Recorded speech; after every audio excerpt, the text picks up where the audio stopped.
Amara moved fast. She yanked the estate jacket from the pile, shook it hard, and slapped it across the sorting table before the steam press behind her finished its cycle. The basement was loud. Hissing pipes, clanking metal, the low groan of the drainage system that nobody had fixed in months. But she worked through the noise the way she always did, like it wasn't there, like nothing was there except her hands and the pile and the next thing that needed doing.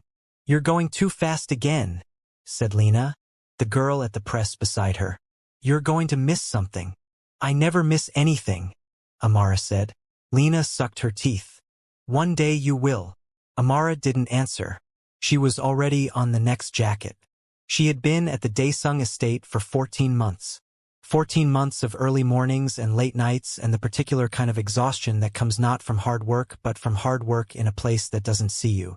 The estate was enormous, walled, guarded, self-contained, the kind of place that had its own water supply and its own rules and its own version of the truth. Madame Seo Ha-jin ran it the way a surgeon runs an operating room. Nothing moved without purpose. Nothing existed without function. And the laundry attendants in the basement were the furthest thing from the center of it all. That suited Amara fine. She wasn't here to be seen. She was here because Samuel's hospital bills had stacked up to a number that made her stomach clench every time she thought about it. And because her father's shop had closed, and because a recruitment notice in Addis Ababa had offered foreign domestic work at wages that seemed impossible until she did the math 4 times and realized they weren't. So she had packed 2 bags, kissed her brother on the forehead while he slept in the hospital bed, and told her father she would send money every month. She had kept that promise for 14 months. She reached into the next jacket, a tailored one, dark gray, estate insignia on the breast pocket, and checked the pockets the way she always did. Left side empty, right side. Her fingers closed around something. She stopped. She pulled it out slowly. A ring, gold band, worn thin at the sides from years of use. The stone set in it was dark, deep green-black, the kind of color that looks different depending on where the light hits it. She turned it once in her fingers and felt the weight of it, the deliberate, serious weight of something very old and very valuable. The basement kept moving around her. Lena was pressing. Someone across the room was arguing about the sorting schedule. The drainage system groaned. Amara stood completely still and looked at the ring.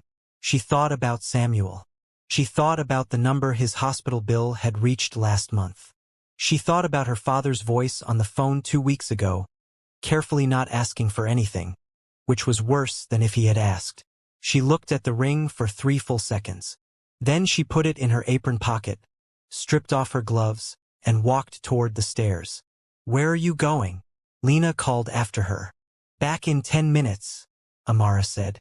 "You can't just leave the—" She was already on the stairs. The corridor between the service quarters and the main estate hit her the way it always did when she had occasion to walk it, like a physical reminder of distance. The ceilings went up.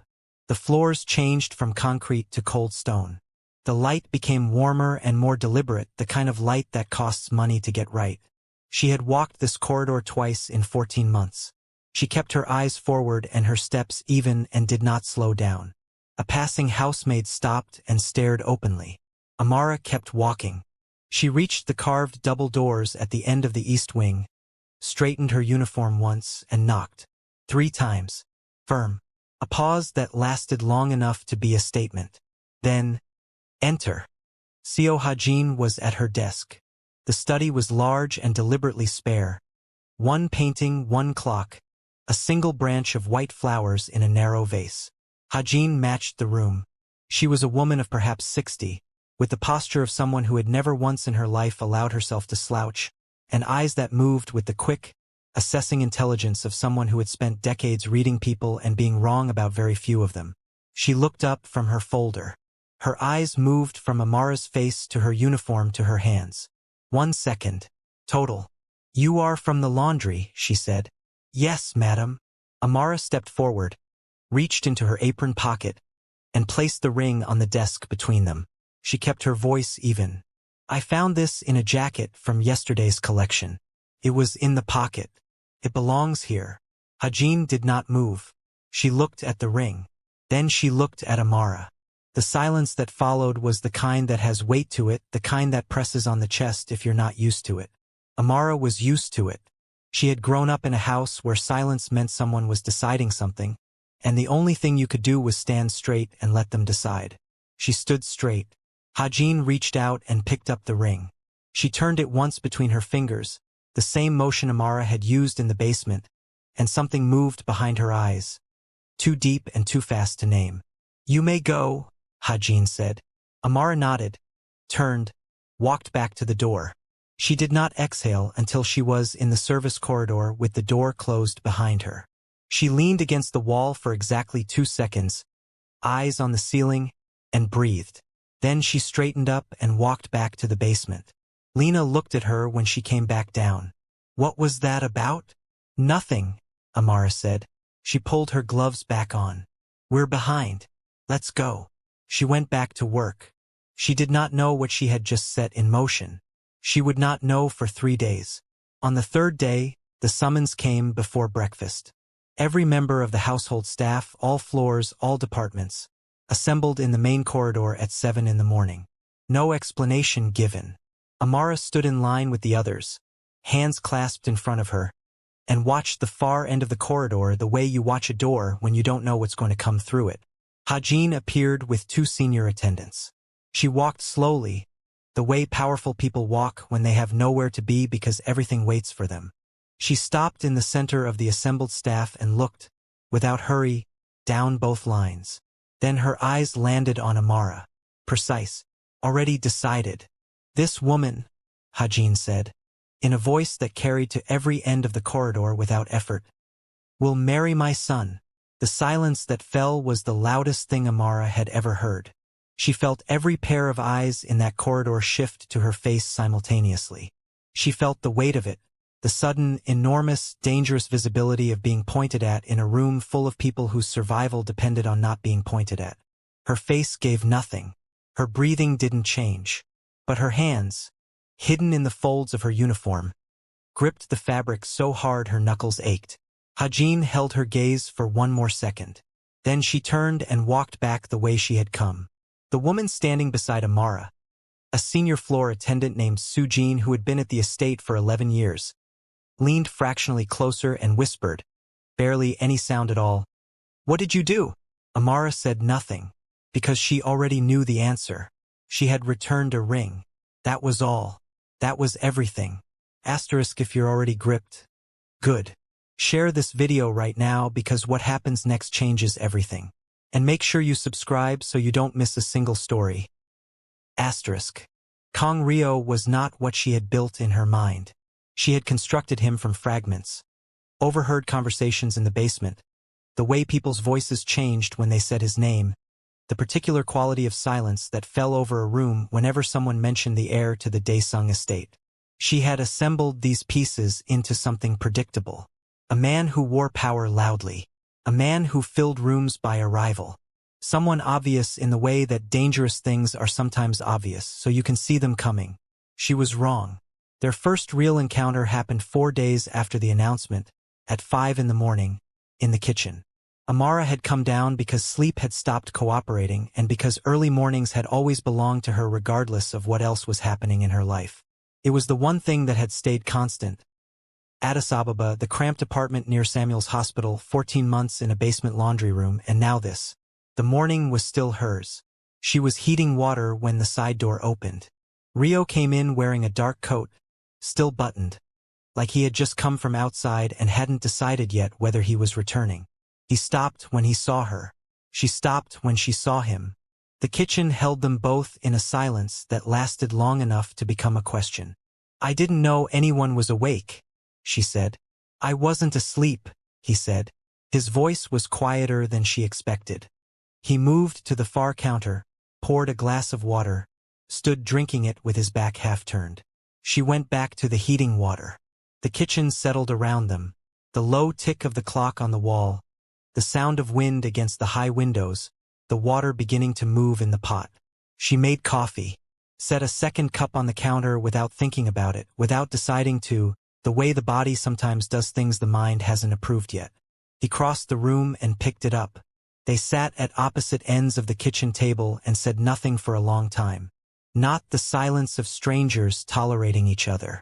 Something else. The silence of two people who have independently decided that the room is acceptable and that leaving it is not yet necessary. The light outside went from black to gray to the pale, uncertain color of very early morning. He left first. No good vie. But he paused at the door, just a half second, his back to her, and then he was gone. She sat with her coffee and the quiet he had left behind and thought, this is going to be more complicated than I planned for. She was right. The wedding happened 3 weeks after the announcement. Private. Controlled. The guest list was not a list of well-wishers but a list of people whose presence was required for the event to mean something in the language the estate spoke. Amara understood this. She had spent 14 months learning to read the estate's language, and she read this particular sentence clearly. The wedding was not for her and Ryo. It was for the structure. It was a declaration made in the vocabulary of power. So she decided that within it, she would say one thing for herself. She asked for fabric. It arrived without question, which told her something important, that her requests were being monitored and accommodated, that she was already being treated as a different category of person than she had been 3 weeks ago. The fabric was a deep silk, the formal blue-green of the estate's colors. She took it and worked Ethiopian embroidery into the hem and collar in gold thread she had brought from Addis Ababa, folded into the lining of her travel bag because her mother had taught her to carry important things close to the body. She sewed it herself. Every stitch. In the evenings, after the day's obligations were done, in the small room she had been given that was larger and quieter than anything she had lived in before and that still felt, in its deep silences, like a place that hadn't decided about her yet. The morning of the wedding, Hajin came to her room. She stood in the doorway and looked at the finished gown for a long time. Amara stood straight and let her look. You made this, Hajin said. Yes. Yourself. Yes, madam. Hajin was quiet for another moment. Then she nodded, once, slow, the kind of nod that is not agreement but acknowledgement.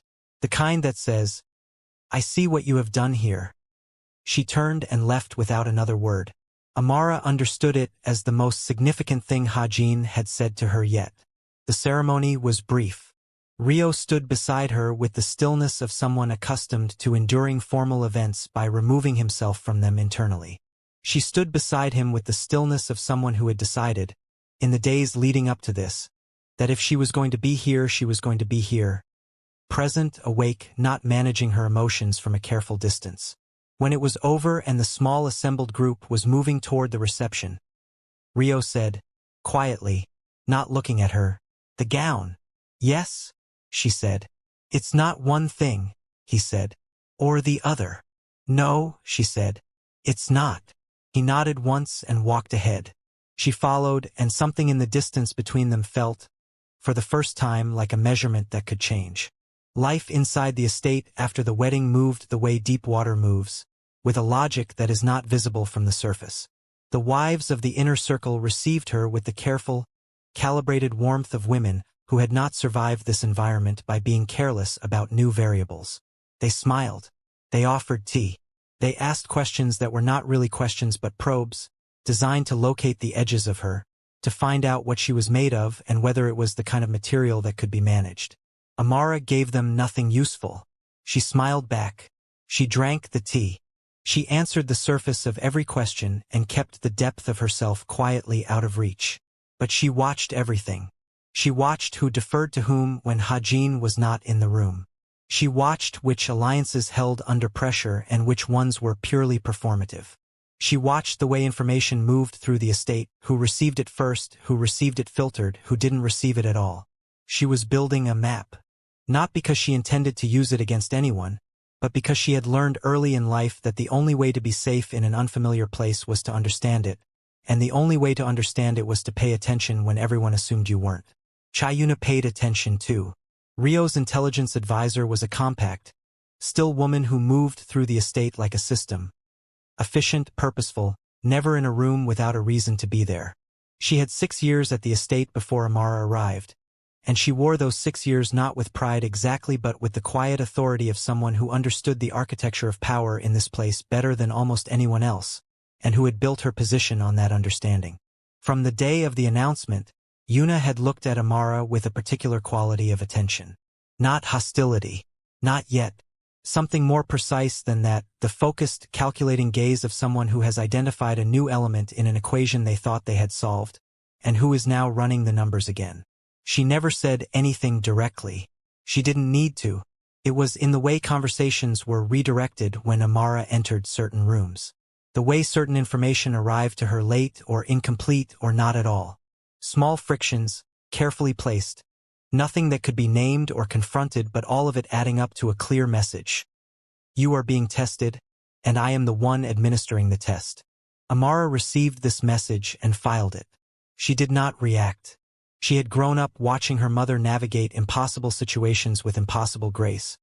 And she had learned that the worst thing you can do when someone is trying to provoke you is to be provoked. The second worst thing is to let them know you've noticed. She smiled at Yuna in the corridor. Yuna smiled back. Both of them knew exactly what they were doing. Meanwhile, Amara asked Hajin's estate manager for access to an unused storage room on the east wing of the compound. She had walked past it enough times to know it had good natural light and enough floor space. The request was approved within a day. She brought in tools. Small, precise instruments used in textile restoration. The kind of work that requires both a surgeon's patience and an artist's eye. She had learned the basics from an elderly woman in Addis Ababa who restored antique ceremonial garments for museums and private collectors, and she had kept practicing quietly over the years the way you keep a skill alive when you don't know yet what you'll need it for. She set up the room carefully, organized everything the way she organized everything, with the logic of someone who plans for long use, not quick results. Then she sent a message through the estate's administrative system to Hajin's network of contacts, offering restoration services for damaged antique textiles. She set the pricing at a level that communicated serious work without arrogance. She attached 3 examples of completed restorations she had done on her own garments over the past year. The first commission came within a week. A contact of Hajin's, a woman who had a 19th century ceremonial wrap with border damage. Amara completed the work in 6 days. The woman sent it back with a note that contained 3 words. Find me more. Within a month, there were 4 active commissions. Within 3 months, there were 12. She named the workshop Nura, a word from her mother's language that meant light, the kind that comes before full morning, the kind that shows you enough to move by without yet revealing everything. Ryo came to see it on a Tuesday afternoon, unannounced. He stood in the doorway and looked at what she had built, and she kept working while he looked because she had decided some time ago that she was not going to perform anything for anyone in this place. After a while he said, "You built this yourself?" "Yes," she said. "From nothing." "There was a storage room," she said. "That's not nothing." He almost smiled. She caught it from the corner of her eye. A movement at the edge of his mouth, controlled quickly. "But there. Real." He left without saying anything else. But the resource requests she filed for Nura after that visit were approved faster than before. She noticed. She filed the information away with everything else. And Yuna watched all of it. The workshop growing, the commissions increasing, the quiet accumulation of Amara's presence in the estate. And she recalculated. Amara could feel it. The energy in their corridor exchanges shifted fractionally. The smile stayed the same. The calculation behind it intensified. Something was coming. Amara didn't know what shape it would take. But she had learned, in 14 months in a walled estate and a lifetime before that, that when someone is very quiet and very focused it is because they are preparing something. She kept working. She kept watching. She kept her hands clean and her records clean and her conduct so clean that there was nothing. Not a single thread that could be pulled. Or so she thought. Asterisk stay with us because in the next part, everything Amara built is about to be threatened by someone who has been waiting for the perfect moment. Don't move. And if this story is hitting different, drop a comment below. Tell us. Would you have gone upstairs with that ring? The file appeared on Ryo's desk on a Wednesday morning. Amara didn't know about it until dinner that evening, when she watched Yuna's face across the table and noticed what wasn't there. Yuna always watched her at dinner. It was subtle, the kind of observation that disguises itself as general awareness, but Amara had mapped it precisely over months.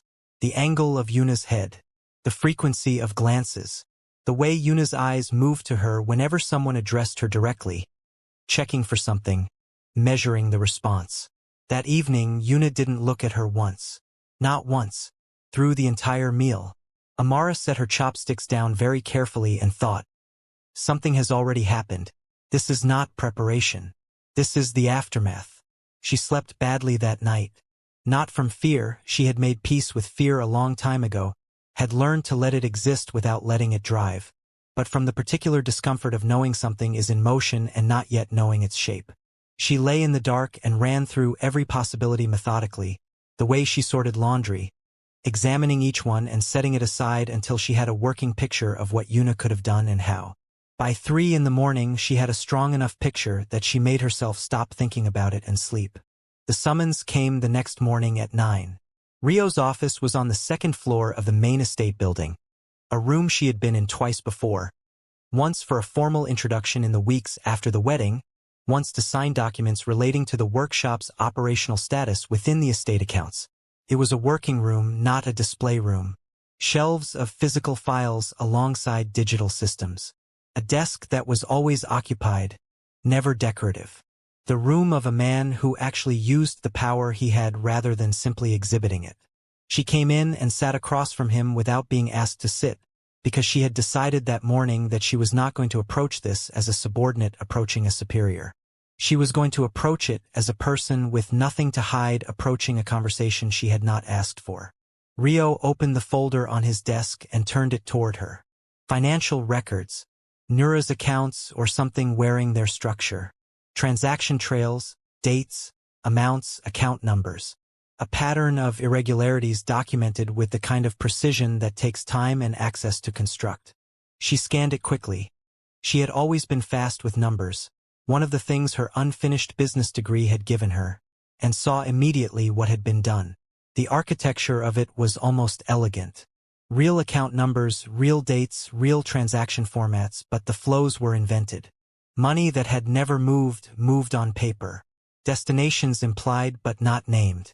A story told entirely in numbers, and the story said, Amara has been stealing from the estate and routing it through Nura. She looked up from the folder. Ryo was watching her the way he always watched her, with the careful, unreadable attention of someone who is taking in information without yet deciding what to do with it. These are the workshop accounts, he said. They have the workshop's name on them, she said. That's not the same thing. Explain the difference. The difference, she said, keeping her voice level, is that I have never seen these specific transactions before. These numbers are not in my records. These flows did not happen. Someone has constructed this document using real account information as a framework and invented the activity inside it. He looked at her steadily. That's a significant accusation. Yes, she said. It is. And I'm making it clear and on record, so that there's no confusion later about what I said in this room today. Something shifted in his expression. Not much. Enough. You're not going to ask me to believe you, he said. No, she said. I'm going to ask you to investigate. Open every account. Pull every actual transaction record from the estate's financial system and compare them to what's in that folder. The discrepancy will be total. There will not be a single transaction in that document that exists in the real records, because none of them happened. She paused. Then she said the thing she had decided in the dark at 3 in the morning she was going to say, because it needed to be said clearly. And when that's confirmed, the question you'll need to ask is not whether I did this. The question will be who had the access and the motive and the skill to construct something this detailed. And that is a much smaller list of people than you might think. The office was very quiet. Ryo looked at the folder. He looked at her. He looked at the folder again. She watched him process it. Not the question of guilt or innocence, she thought, but the larger question beneath it.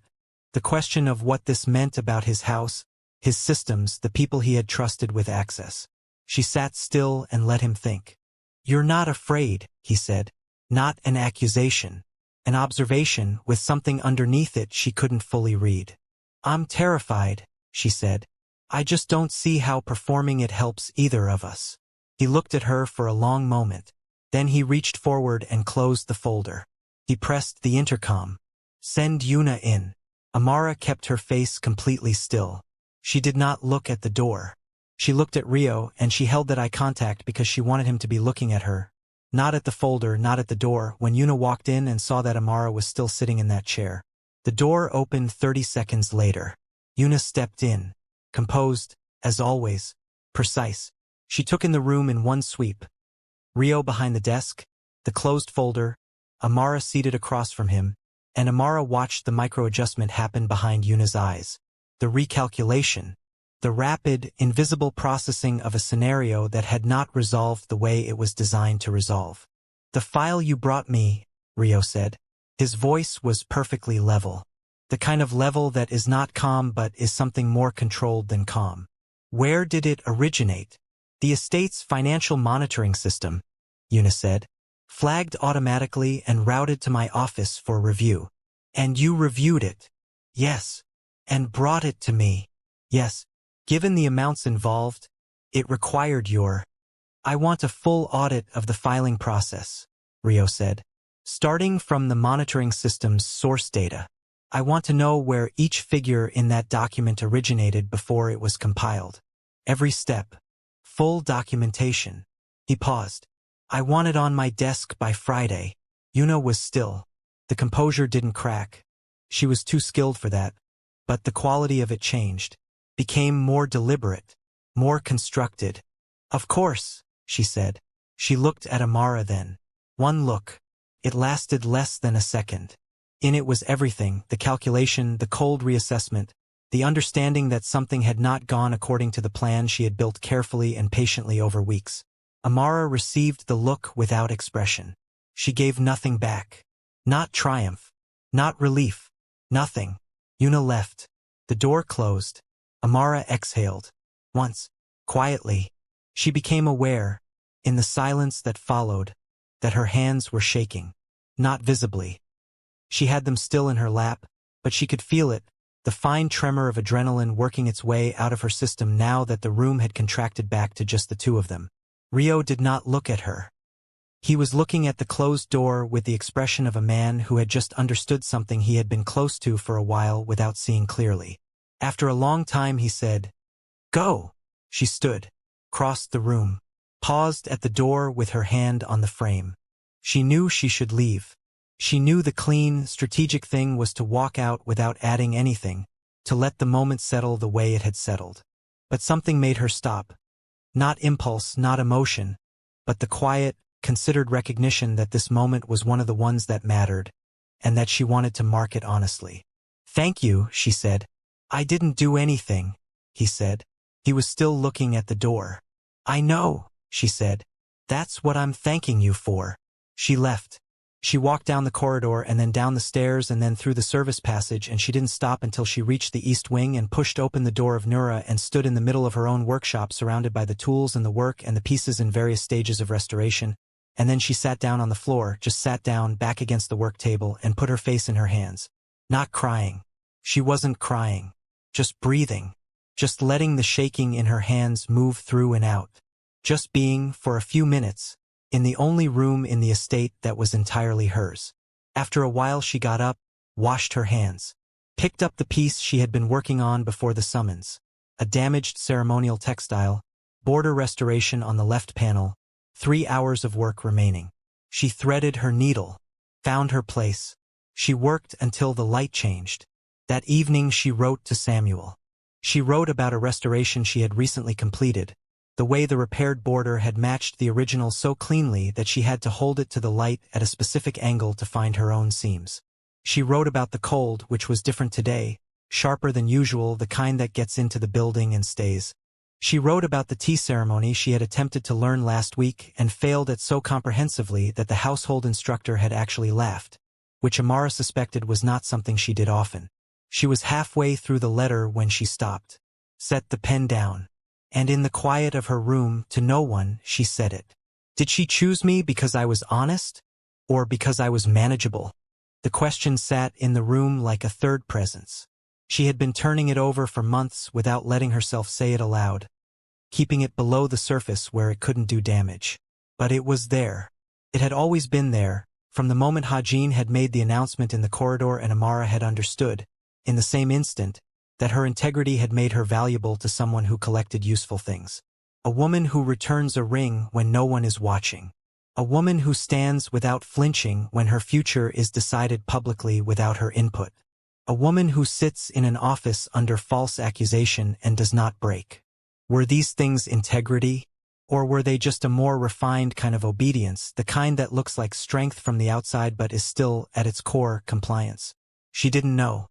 What she knew, what she came back to, turning it over the way she had turned the ring, was this. It didn't change what she had done or why she had done it in any of those moments. She had returned the ring because it was not hers.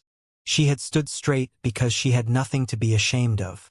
She had refused to confess to a lie because she was not a liar, not because someone was watching, not because it served a strategy, but because it was simply, plainly, the only thing she knew how to be. If Hajin had chosen her for that, then Hajin had chosen her for something real. And if the cost of being chosen was this, the walled estate, the watching eyes, the fabricated file on a desk, then that was the cost. She had paid harder things for less. She picked up the pen, finished the letter, folded it, addressed it, set it with the others to go out in the morning. Then she turned off the light and lay in the dark and listened to the estate settle around her. All its systems and silences and the particular quality of a very large, very powerful, very enclosed world doing what it always did at the end of the day. Continuing. She could do that too.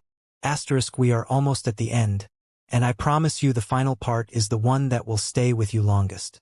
Share this video right now before the next one plays. And tell us in the comments, do you think Ryo believed her from the beginning? Or did something change his mind in that room? Subscribe so you never miss a story like this one. 3 months after the file on Ryo's desk, Hajin called a formal gathering of the estate's inner circle. Amara had attended one before, 8 months ago, in the early weeks after the wedding, when she had still been learning the basic geography of the estate's social architecture. She had stood at the edges then, watching, building her map. She had identified the gathering for what it was. Not a social event, but a structural one. A moment when the estate's real hierarchy made itself briefly legible, the way deep water shows its currents only at certain surfaces under certain light. She dressed carefully. A dark garment she had made herself, structured at the shoulder, clean at the collar, with the small gold detail at the hem that was her signature now. The thing people who knew her work recognized before they recognized anything else. She stood in front of the mirror in her room and looked at herself for a moment. Not for reassurance, but for the same reason she checked her tools before beginning a restoration. To confirm that everything was in order. That she was ready. She was ready. The room was full when she arrived. The inner circle and their advisors, senior household staff, several external contacts whose presence signaled the weight of the occasion. Conversation moved through the room in the careful, measured rhythms of people who were simultaneously performing ease and conducting business. Every exchange was two things at once. Every smile contained an assessment. Amara moved to the east wall, found her position a few steps removed from the nearest group, and settled into observation. She was comfortable here now in a way she had not been 8 months ago. She had learned the room. She knew which clusters were purely social and which ones were working. She knew whose presence near whom meant something and whose proximity was coincidental. She had built this knowledge slowly, conversation fragment by conversation fragment, and it was as solid now as anything she owned. She was watching an exchange near the far window, 2 of the external contacts and 1 of the senior advisors, the body language tight and slightly too controlled, the kind of conversation where the real content is in what nobody says. When she felt it, movement, deliberate, coming toward her. She turned her head slightly. Ryo was crossing the room. Not moving through the room on his way to somewhere else. Moving toward her. With the specific, unhurried directness of a man who has decided something and is in the process of carrying it out.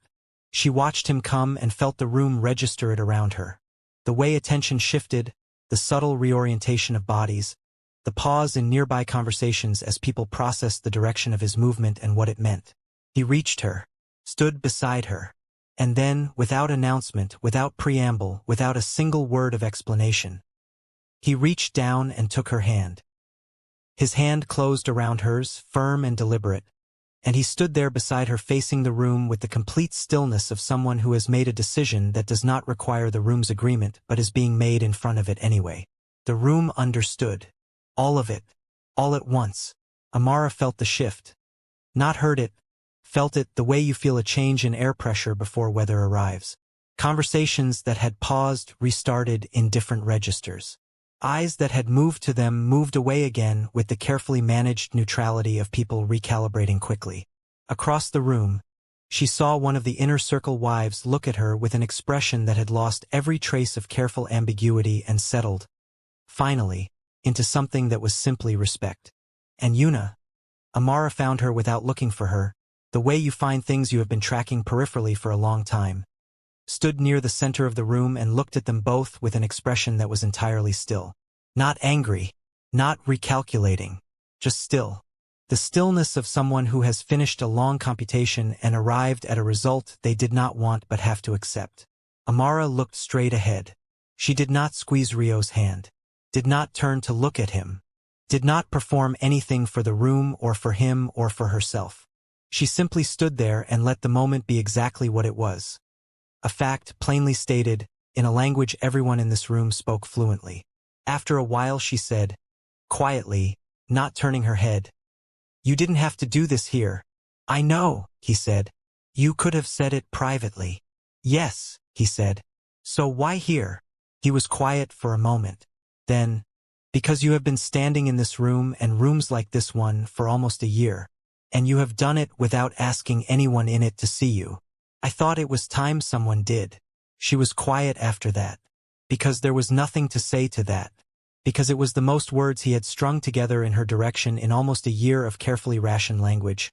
And because every one of them was exactly right. And because she was not going to cry in this room full of people who had spent the better part of a year deciding what she was worth. She breathed. She stood beside him until the gathering ended. Later, much later, after the room had emptied and the estate had settled into its nighttime rhythms, she sat in Nura alone. Not working. Just sitting in the chair at her restoration table with the tools laid out in front of her and the half-finished piece on the padded surface and the good lamp throwing its clean, directed light across everything. She thought about the ring.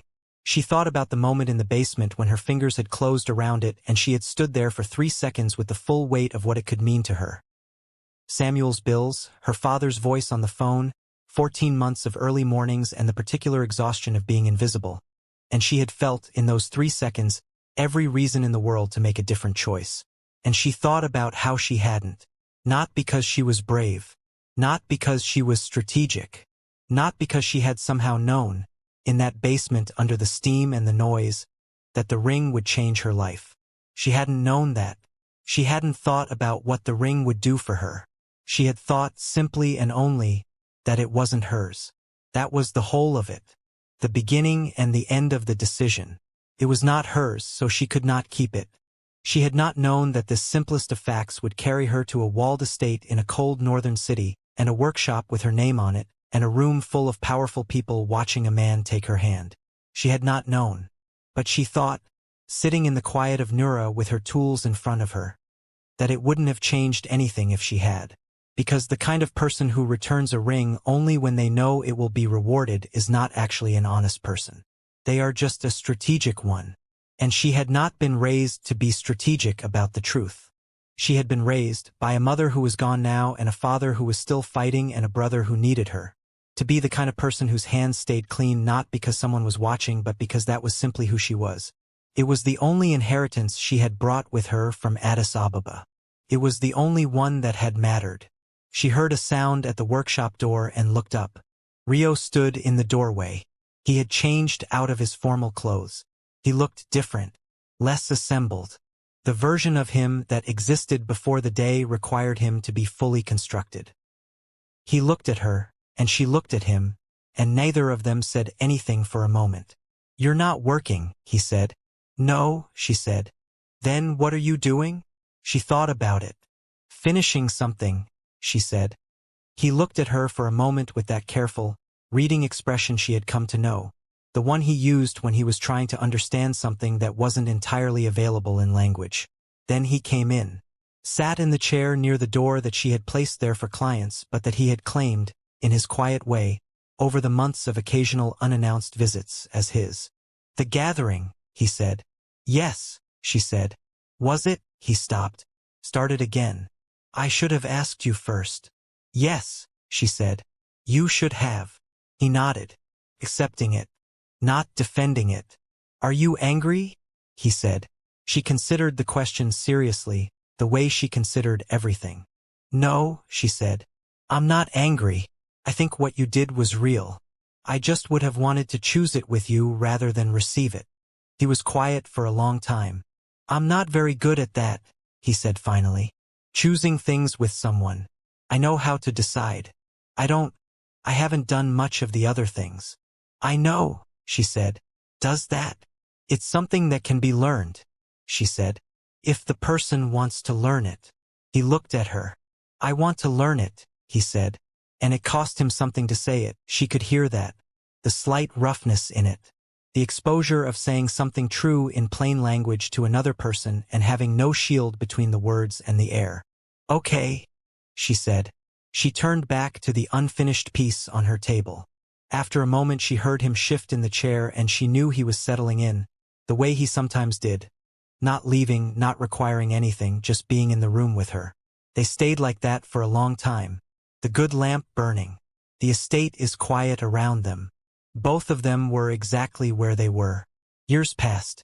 Not quickly, years never pass quickly when you are living inside them, but steadily, the way a careful restoration progresses. One small recovery at a time. One seam closed. One damaged section was brought back to something whole. The work is slow and the work is deliberate, and if you do it right, in the end you can barely see where the damage was. Nura grew into something with its own gravity. Commissions came from outside the estate, from outside the city, from places Amara had once only read about. She hired 3 restorers to work under her. She trained them the way she had been trained, with patience, with precision, with the insistence that the work mattered and that the work be done as if it mattered, every time, regardless of whether anyone was watching. Ryo and Amara built their life the way she built everything. Without announcement. Without performance. Paying attention to the seams. Hajin watched all of it with the expression of someone who placed a bet early and had the discipline not to announce it until the result was certain. She said very little about any of it. But she had a way, when the 3 of them were in a room together, of occupying her chair with a quality of satisfaction that she didn't bother to conceal. It was the closest thing to warmth that her architecture allowed. Amara had learned to receive it for what it was. Yuna remained at the estate. The adversarial precision between them had filed itself down over years into something that functioned, in its way, like respect. Not warmth. Not friendship. But the particular regard of 2 people who have tested each other seriously and arrived at an accurate assessment of what the other is made of. Amara could work with that. She preferred accuracy to performance, always. And one morning. A morning that looked exactly like every other morning in every other season she had lived inside these walls.